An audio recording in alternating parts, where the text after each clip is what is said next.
আসসালামু আলাইকুম রহমতুল্লাহ। ওয়ালাইকুম আসসালাম রাহমাতুল্লাহি ওয়া বারাকাতুহু। ভালো আছেন আপনি?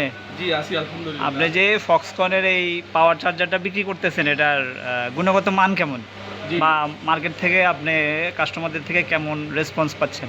জি আলহামদুলিল্লাহ। তবে পাওয়ার চার্জারটা খুবই ভালো, খুবই ভালো। এটার গুণগত মান অনেক ভালো। আর কাস্টমার কাছে বিক্রি করছি, সেটাও মানে কাস্টমার বলছে খুবই ভালো, আর নেই প্রোডাক্টটা ভালো চলে। সেটা মানে আপনার রিপ্লেসের হার কেমন আপনি যে বিক্রি করতেছেন? রিপ্লেস আসলে মূলত আসে না, ধরুন 5%, 100 থেকে 5%। আচ্ছা আচ্ছা, ঠিক আছে, থ্যাংক ইউ আপনার রিভিউর জন্য। আপনাকে অসংখ্য ধন্যবাদ। অবশ্যই যারা আমাদের পাওয়ার চার্জারগুলো ব্যবহার করেন, এই রিভিউ থেকে অনেকটা ক্লিয়ার হতে পারবেন এবং বুঝতে পারবেন। মফিজ ভাইকে অসংখ্য ধন্যবাদ। ভালো থাকবেন সকলেই। আসসালামু আলাইকুম রহমতুল্লাহ।